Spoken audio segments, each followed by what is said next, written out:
오늘은 한국 교회에서 지키는 4대 교회 절기 가운데 하나인 맥추절입니다. 한국 교회에서 지키는 4대 절기를 날짜 순서대로 말씀드리면 부활절, 맥추절, 추수감사절, 성탄절의 순서입니다. 그런데 맥추절은 다른 나라에서는 지키지 않고 오직 한국 교회에서만 지키는 특별한 아름다운 전통이라고 말씀드릴 수 있겠습니다. 그런데 구약시대 이스라엘 백성들에게는 유월절과 맥추절과 수장절이라고 하는 3대 절기가 있었습니다. 3대 절기 가운데 첫 번째 절기인 유월절은 봄에 밭에서 나는 첫 곡식인 보리 수확을 감사하는 동시에 출애굽 사건을 기념하는 절기였습니다. 유월절을 영어로는 패스오버라고 하는데 하나님께서 이집트의 장자의 죽음이라는 10번째 재앙을 내리실 때 죽음의 천사가 어린 양의 피를 문 밖에 바른 이스라엘 백성들의 집은 그 피를 보고 그냥 지나간 것을 기념하는 것이었습니다. 그런데 유월절은 예수님의 죽으심에 대한 예표이기도 했습니다. 이스라엘 백성이 유월절에 어린 양을 잡아 그 피를 문 밖에 바름으로써 죽음을 면한 것처럼 우리도 유월절 어린 양으로 오신 예수님께서 십자가에 흘리신 피로 말미암아 죄와 사망으로부터 구원을 얻었기 때문입니다. 아멘이십니까? 네. 두 번째로 맥추절은 여름에 미래 수확을 감사하는 동시에 이집트에서 나온 이스라엘 백성들이 광야 생활 40년 후에 가나안 땅에 들어가서 농사한 첫 곡식을 수확한 것을 기념한 절기였습니다.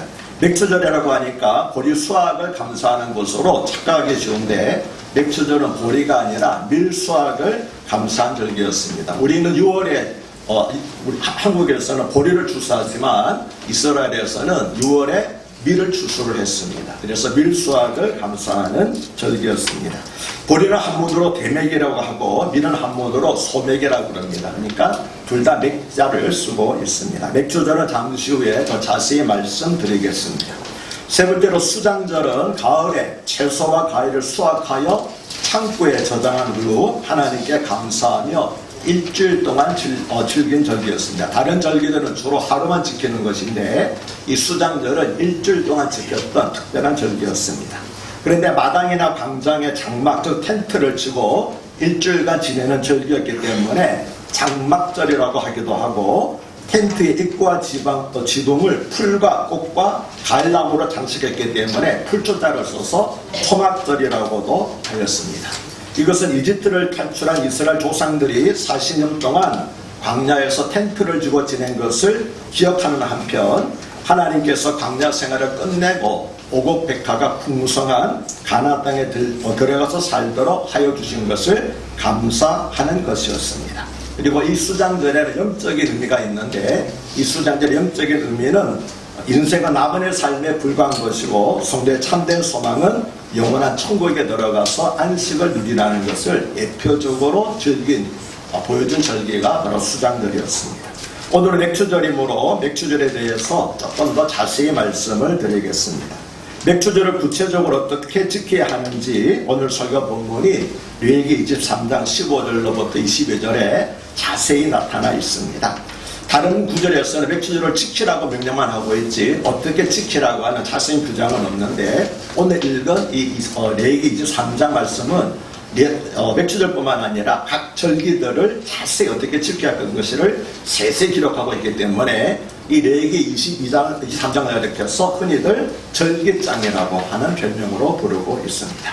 먼저 15절과 16절은 맥추절의 날짜에 대해서 말씀합니다. 맥추절은 밭에서 나는 첫 곡식인 보리를 처음 수확하여 하나님께 드린 날인 초실절로부터 7주간이 지난 날입니다. 맥추절은 초실절로부터 계산하여서 일주일이 7번 지났다고 해서 7자를 7번 써서 77절이라고도 합니다. 그런데 정확히 말하면 맥추절은 초실절로부터 49일째 되는 날이 아니라 그 이튿날 50일째 지키는 날이었기 때문에 오순절이라고 하는 그 이름으로 부르기도 합니다. 그러니까 맥추절과 칠칠절과 오순절은 모두 같은 절기를 가리키는 이름이었습니다. 17절과 18절은 맥추절에 무엇을 하나님께 드리는가에 대한 말씀인데 10분의 2 에바로 만든 떡 2개를 드리라고 했습니다. 곡식을 고운 가루로 빻아서 하나님께 드리는 것을 소제라고 합니다. 소제는 고운 가루 자체를 드리기도 하고 빵을 만들어 드리기도 했습니다. 그런데 일반적으로 드리는 소제는 고운 가루 에바 10분의 1을 드렸지만 맥추절은 풍성한 추수를 기념하고 감사하는 절기였기 때문에 그 2배인 10분의 2 에바를 드렸습니다. 한 에바는 23리터이기 때문에 10분의 1에바는 약 4.6리터에 해당됩니다. 그런데 맥주절에는 10분의 1에바에 해당하는 고밀가루로 빵 2개를 만들 때 그 빵에 누룩을 넣어 구운 것으로 하나님께 드렸습니다. 그런데 누룩은 죄를 상징하는 것이었기 때문에 하나님께 드리는 제물에는 누룩을 넣지 않는 것이 원칙이었습니다. 꿀도 넣지 않았습니다. 왜 그렇습니까? 꿀은 세상의 쾌락을 상징하는 것이기 때문에 하나님께 드리는 제물에는 절대로 넣어서는 안 될 2가지가 있습니다. 무엇일까요? 누룩과 꿀은 절대로 넣으면 안 되고 반드시 들어야 될 것이 있습니다. 무엇일까요? 소금입니다. 그래서 누룩과 꿀은 절대로 넣어서는 안 되고 반면에 소금은 반드시 넣어야 되는데 부패를 방조하기 위해서가 아니라 소금은 하나님의 언약을 상징하는 것이었기 때문에 소금은 모든 제물에 반드시 들어가야 했습니다. 그런데 왜 맥주절에는 2개의 빵에 누룩을 넣으라고 하셨을까요? 그 이유는 맥주절에 드는 2개의 빵은 지상의 교회를 상징하는 것이었기 때문입니다. 즉 지상에 있는 교회는 크게 유대인의 교회와 이방인의 교회 혹은 구약교회와 신약교회 둘로 나누어지는데 여전히 죄가 그 가운데 있다고 하는 것입니다. 그러나 비록 죄가 그 가운데 있지만 하나님께서는 지상의 교회들과 그 교회에 속한 성도들을 기쁘게 받으신다는 것입니다. 어떻게 거룩하신 하나님께서 죄가 있는 교회와 성도들을 기쁘게 받으실 수 있을까요? 그 이유는 18절에 너희는 이 떡과 함께 1년 내 흠없는 어린 양 7마리와 어린 수소 1마리와 수량 2마리를 드리되 이것들을 그 소제와 그 전제제물과 함께 여호와께 드려서 번제로 삼을지니 이는 화제라 여호와께 향기로운 냄새며라는 말씀에 답이 있습니다. 누룩을 넣은 빵은 단독으로 드려진 것이 아니라 반드시 흠없는 어린 양 7마리와 함께 번제로 하나님께 드려줬습니다. 여기서 흠없는 어린 양 7마리는 아무 죄와 흠이 없으신 예수 그리스도를 상징하는 것이었습니다. 그런데 왜 1마리가 아니고 7마리였을까요? 그것은 성경에서 치른 완전수이기 때문입니다. 그러므로 여기서 말하는 어린 양 7마리는 예수 그리스도의 완전한 구속을 나타내는 것이었습니다. 이 사실은 우리에게 큰 위로가 됩니다. 왜냐하면 우리는 마치 누룩을 넣어 구운 빵과 같기 때문입니다. 여전히 죄 가운데 있고 까맣게 탄 빵처럼 죄로 얼룩져 있는 것이 우리들의 모습이기 때문입니다. 그래서 이 상태로 이 모습 그대로는 거룩하신 하나님 앞에 나아가 설 수가 없는 것입니다. 하지만 예수님께서 당신의 거룩한 보혈로 우리 모든 죄를 사해 주시고 또 모든 불의로부터 깨끗하게 하여 주셨습니다. 그래서 때를 따라 도우시는 하나님의 은혜를 받기 위해서 은혜의 보좌 앞에 담대히 나아갈 수 있도록 된 것입니다. 마치 누룩을 넣어 구운 빵이 7마리의 어린 양과 함께 번제로 드려질 때 하나님께서 향기로운 제사로 기쁘게 받으시는 것과 같습니다. 우리는 여전히 죄 가운데 있습니다. 우리 교회도 여전히 죄가 있습니다. 그래도 불구하고 왜 하나님께서 기쁘게 받으십니까? 예수님께서 당신의 피로 우리 모두를 죄로부터 구속하시고 불의로부터 깨끗게 하셨기 때문인 줄로 믿습니다. 아멘이십니까? 이것은 저만의 억지 주장이 아닙니다. 예수님은 요한복음 5장 39절에서 너희가 성경에서 영생을 얻는 줄 생각하고 성경을 연구하거니와 이 성경이 곧 나에게 대하여 증언하는 것이니라고 말씀하셨습니다. 예수님의 말씀하신 너희는 바리새인들을 가리킵니다. 바리새인들은 소위 성경 박사들이었습니다. 그러나 그들은 성경을 문자적으로만 알았을 뿐이지 모든 성경이 예수님에 대하여 증언하다는 사실은 알지 못했습니다. 그래서 예수님은 그들을 가리켜서 너희는 영적인 소경이다. 내가 영적인 소경이 되어서 소경들을 인도하는도다라고 책망을 하셨던 것입니다. 그러므로 예수님의 말씀에 따르면 구약성경은 반드시 신약성경의 조명하에 해석되어야만 됩니다. 구약성경은 장차 예수님으로 말미암아 성취될 일들을 예언과 약속과 예표와 모형이라는 형태로 기록한 것이기 때문입니다. 그래서 이미 성취된 신약 성경이라고 하는 돋보기를 통해서 구약 성경을 볼 때 그 구약 성경에 기록된 의미를 제대로 이해하고 알 수 있게 되는 것입니다. 이런 관점을 가리켜서 후속사적 성경 해석이라고 합니다. 특히 레위기는 반드시 후속사적으로 해석해야 됩니다. 많은 사람들이 성경 가운데서 레위기를 가장 어렵고 재미없는 책으로 여기고 있죠. 그 이유는 레위기를 문자적으로만 읽고 있기 때문입니다. 하지만 후속사적인 관점에서 보면 레위기는 구약 성경 39권 가운데서 가장 복음으로 충만한 책입니다. 왜냐하면 구구절절 다 예수 그리스도를 가리켜오고 있기 때문에 그렇습니다. 그래서 제가 언제 한번 기회가 되면은 레위기를 가지고 한번 강의할 그런 생각을 가지고 있습니다. 얼마나 복음으로 가득 차 있는지 깜짝 놀랄 정도로 복음 덩어리가 레위기라고 하는 책입니다. 반면에 우리는 뭡니까?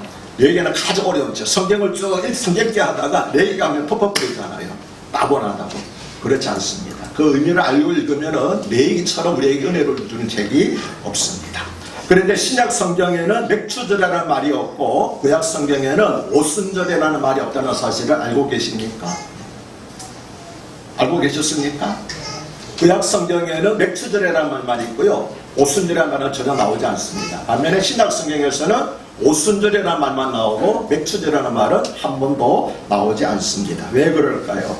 맥추절이라는 말은 농경사회를 배경으로 하는 구약적인 개념이고 구약 시대에는 아직 성령이 오시지 않았기 때문에 그래서 오순절이라는 말을 사용하지 않았던 것입니다. 그래서 신약 성경에서는 구약적이며 농경사회를 나타내는 맥추절이라는 말 대신에 오순절이라는 말을 사용합니다. 오순절은 50일이라는 뜻인데 예수님께서 부활하시고 정확하게 50일 후에 성령이 오신 것을 가리키는 말이 바로 오순절입니다.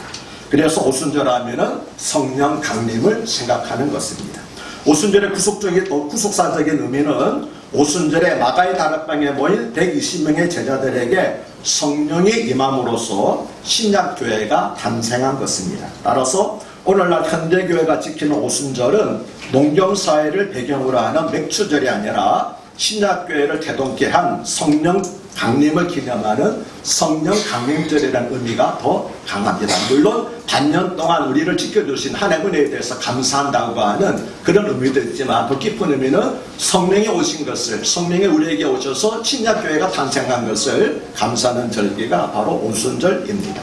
하나님께서 우리에게 성령을 보내주신 것은 풍성한 밀수학을 하게 하신 것과는 전혀 비교 없을 만큼 큰 은혜입니다. 만일 오순절에 성령이 오시지 않았다면 우리는 여전히 이방인으로서 구원받게 여전히 죄 가운데서 살아갈 수밖에 없는 멸망의 백성들을 테인데 오순절에 성령이 오심으로 말미암아 이방인들도 하나님의 구원에 참여하게 된 것입니다. 아멘이십니까? 그래서 오순절은 특별히 우리 이방인들에게 유대인이 아닌 우리들에게 특별히 감사한 절기인 것입니다. 그래서 실은 밀수학보다도 성령 강림을 더 크게 기념하고 감사해야 하는 것입니다. 성령 강림으로 탄생한 신약교회는 구약교회와는 달리 유대인과 이방인이 성령 안에서 하나가 된 교회입니다. 그래서 신약교회에는 유대인과 이방인의 차별이 없을 뿐만 아니라 주인과 종의 차별이 없고 남자와 여자의 차별이 없고 부자와 가난한 자의 차별이 없고 귀한 자와 비천한 자의 차별이 없으며 오직 성령 안에서 하나가 된 그리스도인들만이 있을 뿐입니다. 아멘이십니까? 그러므로 바울은 뭐라고 말합니까? 성령이 하나 되게 하신 것을 너희가 힘써 지키라. 성령 안에서 우리가 하나 되었는데 너희가 새삼스럽게 왜 또다시 분열하고 있느냐? 무슨 파로 분열하고 있느냐? 하나님께서 유대인과 이방인이라는 창백까지도 허물어 주셨는데 왜 너희가 새로 분파를 만들고 있느냐? 당을 짓고 있느냐라고 바울은 크게 책망을 했습니다. 여러분 그리스도 안에서는 성령 안에서는 오직 구원받은 한 사람 그리스도인만 있을 뿐이라는 사실을 꼭 기억하시기를 바랍니다. 그런데 오늘 설교 본문의 마지막 구절인 레위기 23장 22절은 이렇게 말씀을 합니다. 너희 땅에 곡물을 벨 때에 밥 모퉁이까지 다 베지 말며 떨어진 것을 줍지 말고 그것을 가난한 자와 고르민을 위하여 남겨두라. 나는 너희의 하나님 여호와이니라. 이 말씀은 대단히 중요한 말씀입니다. 이 말씀은 하나님께서 주신 풍성한 은혜와 축복은 다른 사람들과도 함께 나누어야 한다는 겁니다. 다시 말하면 하나님께서는 우리가 축복의 통로가 되도록 하기 위하여 복을 주신다는 것입니다. 아멘이십니까? 하나님께서 우리에게 물질의 복을 주시는 것도 나 혼자 독차지하는 것이 아니라 다른 사람들과 물질의 복을 나누도록 하기 위하여 복을 주시는 것이고, 하나님께서 우리에게 구원의 복을 복음이라는 구원의 복을 주신 것도 우리만 간직하는 것이 아니라 다른 사람들에게 나누어 주는, 그래서 축복과 구원의 통로가 되도록 하기 위하여 우리에게 물질의 복도 주시고 복음의 복도 주신 줄로 믿으시기를 바랍니다. 그러니까 오순절, 맥주절을 지킬 때에 왜 이 절기 마지막 23절의 말씀을 부록처럼 첨가를 했는가? 너희들만 그 잔치 풍성한 수확을 즐기지 말고 너희 가운데 있는, 어떻게 생각하면은 너희들의 잔치를 즐길 때에 가진 것이 없어서 더 서러워할 그 사람들이 소외받지 아니하도록 해라. 그렇게 하나님께서 말씀한 것입니다. 그래서 우리 신앙 공동체나 이웃에서 상대적 박탈감을 갖는 사람이 없도록 하라고 말씀하신 것이었습니다. 이 명령을 실천함으로써 우리가 잘 알고 있는 룻과 보아스의 아름다운 만남이 이루어졌습니다. 그래서 이스라엘 백성들은 맥주절에는 항상 룻기를 읽었다고 전해지고 있고, 오늘날에도 그들은 맥주절을 지키고 있는데 룻기를 읽고 있습니다. 레위기 23장 21절의 말씀은 하나님께서 성도 개개인에게 하신 명령일 수도 있고 교회를 향해 하신 명령일 수도 있습니다. 또 우리 민족에게 하신 말씀일 수도 있습니다. 부유한 사람은 가난한 사람을 돕고, 큰 교회는 작은 교회를 돕고, 부유한 나라는 가난한 나라를 도울 때, 약육강식의 정글과도 같은 이 세상은 사랑으로 서로 보듬어주는 하나님의 나라에 한 걸음 가까이 가게 될 것입니다. 그래서 맥주절과 오순절을 지키는 참다운 정신은 우리만 하나님의 복을 누리는 것이 아니라 다른 많은 사람들에게, 내가 가진 것으로 없는 사람들을 돕도록 하기 위하여 하나님께서 우리에게 풍성한 은혜를 주신다는 것을 잊지 말라고 하는 것이 이 맥주절, 오순절 규례에 꼭 있다는 사실을 기억하시기를 바랍니다. 그리고 여러분 기도하실 때도 하나님 나에게 복을 주세요가 아니고 하나님 제가 축복의 통로가 되도록 하기 위하여 복을 주세요. 이렇게 기도하는 것이 합당합니다. 그럴 때 우리가 하나님께 담대하게 구할 수 있습니다. 내가 너에게 복을 주는데 뭘 쓸 건데 저한테 베풀으려고요, 큰데 치르려고, 그게 아니고 하나님 저에게 복을 주셔서 제가 다른 사람들에게 많은 것을 나눌 수 있도록 해주십시오.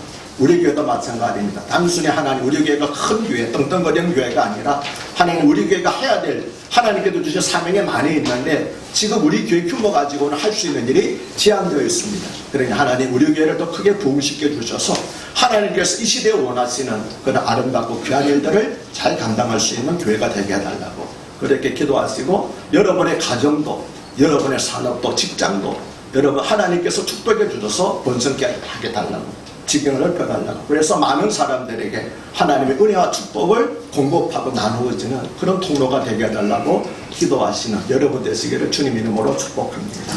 할렐루야. 하나님 아버지, 오늘 맥주절을 맞이하여서 하나님께서 우리에게 주신 귀한 말씀을 함께 나누고 계시니 감사합니다. 하나님, 그렇습니다. 우리가 맥주절 그저 우리만 감사하지 말게 하시고 주께서 우리에게 주신 복을, 구원의 복과 물질의 복을 힘써 나누는 저희들이 되게 하여 주시옵소서. 그래서 강한 자가 모든 것을 차지하는 악한 세상에 되지 말게 하시고 강한 자가 약한 자를 돕는 아름다운 하나님 나라가 이 땅에 건설되게 하여 주시옵소서. 그렇게 해주신 우리 주님 예수님을 받들어 감사하며 축복하며 기도하옵나이다. 아멘.